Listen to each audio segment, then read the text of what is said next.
Ano po pangalan nila? Aurora. Lola Aurora po. Ilan taon na po kayo? 89. 89 po. So, saan po ba kayo nakatira po nung dati po? Dito. Dito na po talaga. Ano po ba yung mga unforget? Hindi nyo po makakalimutan ang Yung experience po? kami magtakbuhan doon sa bukid, dyan sa, yun sa, ano sila, yung, Sa rapi ito o ganun sa napad din sa tinitira nila, legal. Sa Pulo o sa Barangkilyo? Malungkil yun. Ay, nahabol po kayo nun. Oo. Ano po ba yung kinabubuhay nyo po dati? Pinagkakaabalahan nyo po? Napakarami kami, mais, panay mais sa kinakain namin. Maraming mais sa napuntahan namin. Nagtatanim po sa bukid. Ganun. Hindi kami nagtanong, marami kami naabot ng mais. Aras mais, mais na nagginulay. Mais pa kakainin namin. Sanay gano'n ang kinaan namin, hindi kami kumain ng bigas. Alam bigas eh. Ay, ganun po. Napakahirap kumain ng tao. Hindi man lang kami nakakita ng mantika. Matamis ang kape.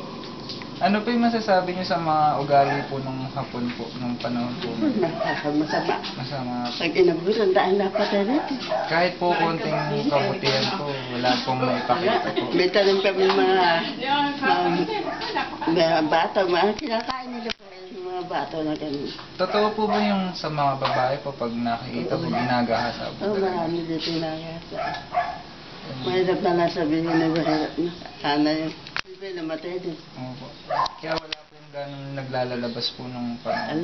Hindi kami umalis doon. Nagtatago lang po talaga. Oo, doon kami hindi kami umalis dahil sinusundan kami ng pag nakakita ng tao.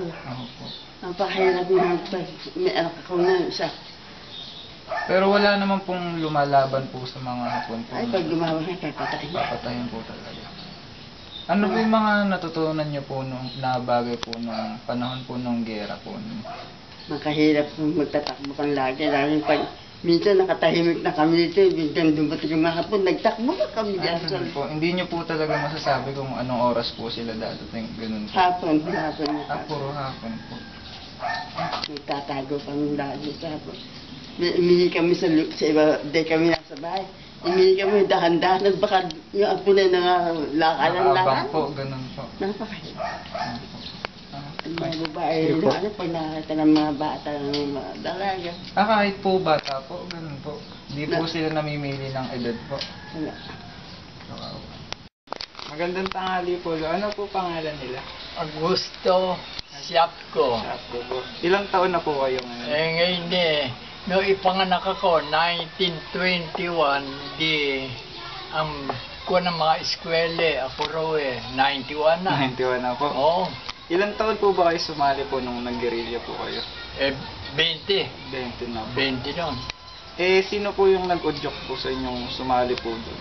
Yun tinawagan kami ng taong munisipyo na kami nabubulot na garilya.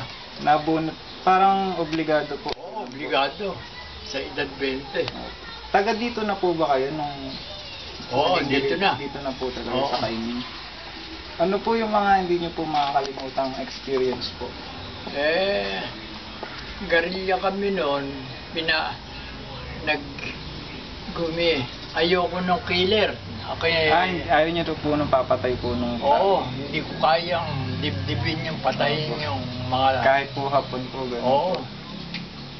Dahil sa ang pinapatay noon, yung makahapon. Opo. Pinapatay ng garilya. Kami naman ay pag tinuturo ng ganap sa hapon, kami naman ay pinapatay Okay, ng hapon. papatay. Kaya gantihan lang.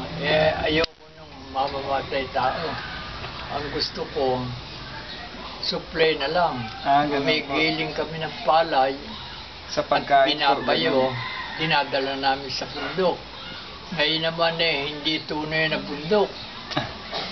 Kalahati lang, hindi namin kaya. May dala kaming bigas, dinadala namin sa genuine guerrilla na namumundo. Yun po tawag sa guerrilla nyo po, genuine po. Oo, yun mga wanted na sa hapon nagtatago na. Kami Ganun po. hindi pa tunay na wanted.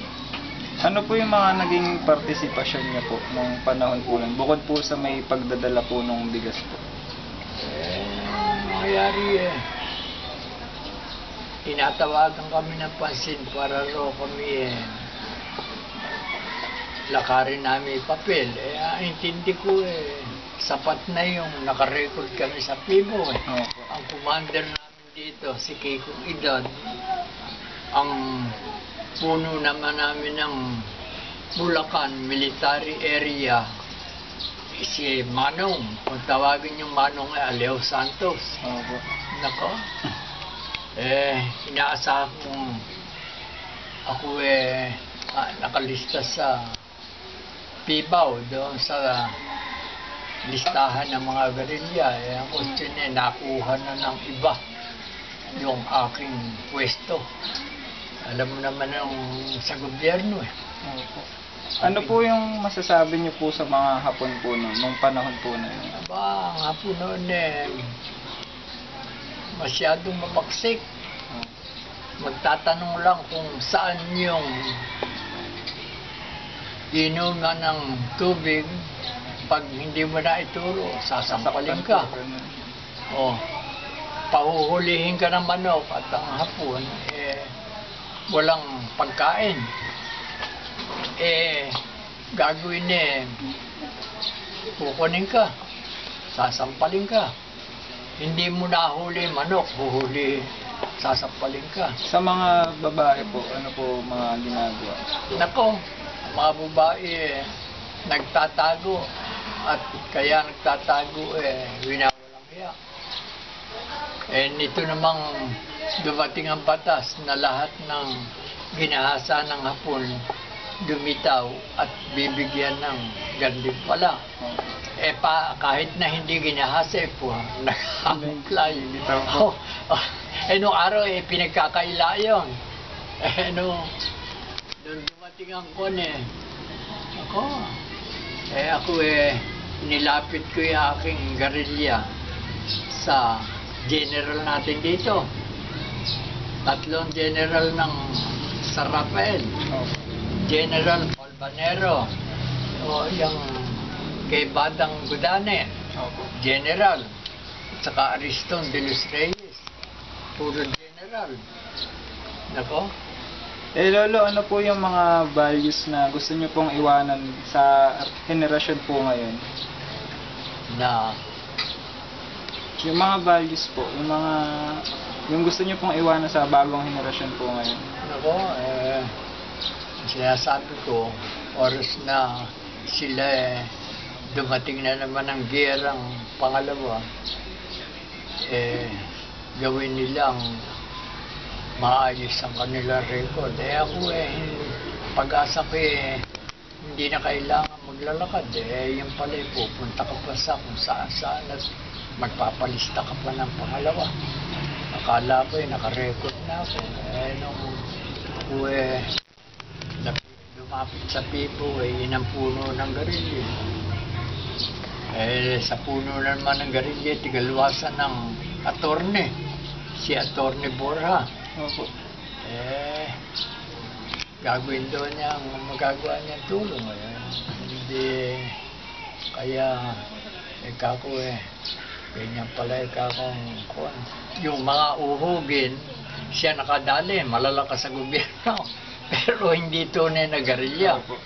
Kami naman mga tunay na gerilya. Wala pong Nako. Kaya hindi na ako magagerilya pagdating ng gera Susunod po po. uli. Sabi naman, ang Pilipinas may batas ngayon na ang Pilipinas hindi pwedeng gerahin at bansang maliit. Opo. Pinagkaisahan ng mga pangulo ng mga bansa-bansa na hindi tayo tamang gerahin. Hihirahin po. O si MacArthur naman lumayas. Ang salita I shall return. Malaan bumalik nga. Ito naman Yamashita, General ng Hapon. Opo. Pumunta rito. Sinasabi, bakit hindi pa pinag-aralan natin sa West Point? Doon na aralan ng General sa Amerika, West Point. Ang sinasabi, kung ikaw gigiyera sa ibang bansa, ipagbibigay alam. tinaredor tayo na hapon. Hindi pa dumideklara ng giyera. Binomba yung mga airport. Ayun, nawala ng puwersa Amerikano. Sige po, Lolo. Thank you po. Oo, sige. At malagay ninyo ko sa record at baka Oo, sakali. malaki.